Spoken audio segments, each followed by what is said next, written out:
शादी की सुहाग रात में पत्नी ने पति को दूध के गिलास में कुछ ऐसा पिला दिया कि पूरी दुनिया चौंक गई। और हिंदू धर्म का सबसे बड़ा मंदिर जिसे बुद्धिस्ट लोगों ने लूटा, लेकिन क्यों? और पार्ले-जी का ऐसा काला सच जिसकी वजह से आज भी ये सस्ता आता है। और एक ऐसा रेस्टोरेंट जहाँ पर इंसानी अंग बिकते हैं और लोग उसे खाते हैं, लेकिन वो कैसे? और लोटस सिल्क आखिर इतना महंगा क्यों होता है? जानने के लिए बने रहिए वीडियो के एंड तक। नंबर 1, सुहाग रात के दिन एक पत्नी ने अपने पति को दूध के ग्लास में बेहोशी की दवा मिलाकर पिला दी और फिर घर के सारे गहने और पैसे चुरा कर भाग गई। और फिर आगे जाकर कुछ ऐसा पता चला कि सबके होश उड़ गए। हम बात कर रहे हैं उर्मिला अहिरवार उर्फ रेनू राजपूत की। ये एक बहुत ही ज्यादा खूबसूरत औरत है जो कि 35 साल से ज्यादा उम्र के अनमैरिड लड़कों को अपने शिकार में फंसाती थी। ये पहले उनसे शादी करने का ढोंग करती थी और फिर कुछ महीने या फिर कुछ दिनों के अंदर उस घर के सारे गहने और जेवरात लेकर भाग जाती थी। इसने अब तक 7 से ज्यादा लोगों से शादी की और उनके घर को लूट कर भाग गई। इसने राजस्थान और उत्तर प्रदेश के कई जिलों में काम किया। इसकी टीम में 3 और लोग थे, जिसमें से एक इसका आशिक है और 2 इसके आशिक के दोस्त। और इसमें से जब एक लड़की पकड़ी गई तब सारी बातें सामने आई और फिर सबको गिरफ्तार किया गया। नंबर 2, दोस्तों भारत में हिंदू धर्म सबसे ज्यादा माना जाने वाला धर्म है, लेकिन इसके बावजूद दुनिया का सबसे बड़ा हिंदू मंदिर भारत में नहीं बल्कि कंबोडिया में है। ये मंदिर अंकोर वाट और इस मंदिर में श्री विष्णु जी की पूजा होती है। इस मंदिर में कमाल की नक्काशी की गई है। पूरे महाभारत की कहानी इसमें नक्काशी करके बताई गई है, जो कि काबिल तारीफ है। इसी के साथ ये हिंदू मंदिर बहुत विशालकाय और खूबसूरत है। वैसे तो ये हिंदू टेम्पल है, लेकिन आज यहाँ पर बौद्ध धर्म के साधु भी रहा करते हैं। इसी के साथ यहाँ पर बुद्धिस्ट भगवानों की भी पूजा होती है, क्योंकि आज कंबोडिया में बौद्ध धर्म को सबसे ज्यादा माना जाता है। और इसीलिए कई लोग तो ये भी कहते हैं कि इस मंदिर में काफी ज्यादा सोना मौजूद था, जिसे बौद्ध धर्म के लोगों ने लूटा है, लेकिन इसके बारे में कोई भी पुख्ता सबूत नहीं है। आज यहाँ पर हिंदू और बौद्ध दोनों धर्म के लोग काफी ज्यादा मात्रा में आते हैं। नंबर 3, पार्ले-जी एक ऐसा बिस्कुट है जिसे लगभग भारत में रहने वाले सभी लोगों ने खाया है, लेकिन शुरुआत से लेकर अब तक इन्होंने अपना प्राइस बहुत ही कम बढ़ाया है या फिर ना के बराबर बढ़ाया है। आज भी पार्ले-जी 5 रुपए का आता है, लेकिन इतने बढ़ते महंगाई में ये सर्वाइव कैसे करता है? दरअसल लगभग हर छोटे मोटे सिटी में पार्ले-जी की मैन्युफैक्चरिंग कंपनी है, जिसकी वजह से ट्रांसपोर्ट कॉस्ट बहुत कम आता है। इसी के साथ पार्ले-जी अपने रॉ मटेरियल के कॉस्ट को भी कम करता है और ये डायरेक्ट बहुत छोटे वेंडर्स से रॉ मटेरियल्स लेता है। और इसी के साथ पहले पार्ले-जी 100 ग्राम का आता था, लेकिन अब वही 55 ग्राम का आता है। और देखा जाए तो पार्ले कंपनी पार्ले-जी से कुछ भी नहीं कमाती, वो बस उनका एक ब्रांड प्रोडक्ट है और पार्ले-जी अपने बाकी प्रोडक्ट से काफी पैसे कमाती है। आपने भी कई बार प्रोडक्ट्स बस ये देख कर लिया होगा कि वो पार्ले कंपनी का है और यही से वो मुनाफा कमाती है। नंबर 4, दुनिया में ज्यादातर लोग मांसाहारी होते हैं, लेकिन एक ऐसी भी जगह है जहाँ पर इंसानों के शरीर के अंग मिलते हैं। यहाँ पर हाथ पैर यहाँ तक कि लोग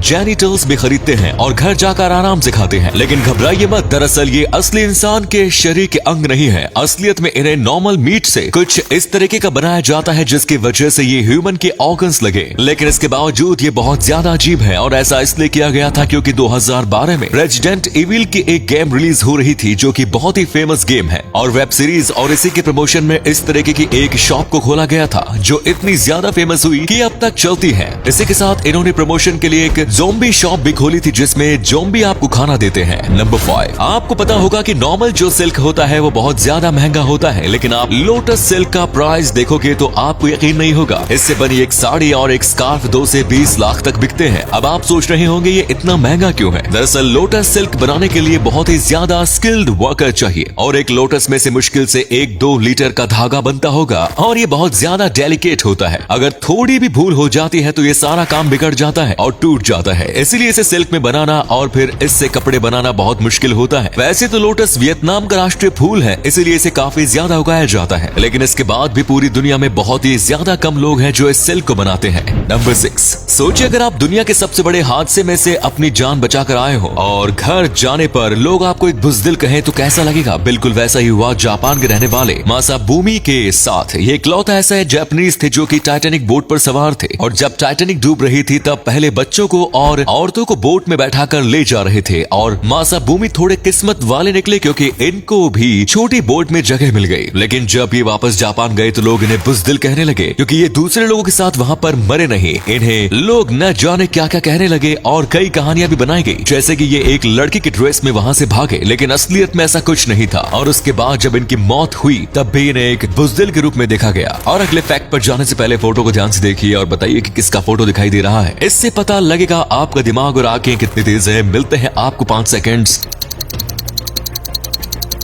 नंबर 7। एलन मस्क के बारे में तो आप जानते ही होंगे, और अगर आप इनको जानते हैं तो आपको इनकी पत्नी भी पता होगी। हालांकि हाल ही में इनका डाइवोर्स हुआ था और अभी पता चला है कि एलन मस्क 27 साल के एक ऑस्ट्रेलियन एक्ट्रेस को डेट कर रहे हैं जिनका नाम नताशा है। और जब उनसे पूछा गया कि आप एलन मस्क को क्यों डेट कर रही हैं, तो उनका कहना था कि एलन मस्क के दिमाग और पर्सनैलिटी से उन्हें प्यार है, ना कि उनके पैसे से। लेकिन लोगों को ये बात झूठ लग रही है, क्योंकि एलन मस्क के 6 बच्चे हैं, वो 50 साल के हैं और वो दुनिया के सबसे अमीर व्यक्ति में से एक है। इसी वजह से उनका ये रिश्ता काफी कंट्रोवर्सी में चल रहा है। वैसे आपको क्या लगता है, ये सच में उनसे प्यार करती है या बस धोखा है? अपनी राय जरूर दें। नंबर 8। ये जो व्यक्ति अभी आपको दिख रहा है, ये एक कैलकुलेटर से भी ज्यादा फास्ट है। ये इतनी ज्यादा फटाफट नंबर्स का ऐड और मल्टीप्लाई करता है कि आपको यकीन ही नहीं होगा। दरअसल ये सब बचपन में स्टार्ट हुआ, जब एक बार ये पढ़ाई पर ध्यान नहीं दे रहे थे। तभी उनकी टीचर ने इनका मजाक उड़ाने के लिए इन्हें बहुत ही ज्यादा मुश्किल एडिशन करने दिया, लेकिन इन्होंने वो तुरंत कर लिया और उसके पास जितने भी एडिशन के सम थे, ये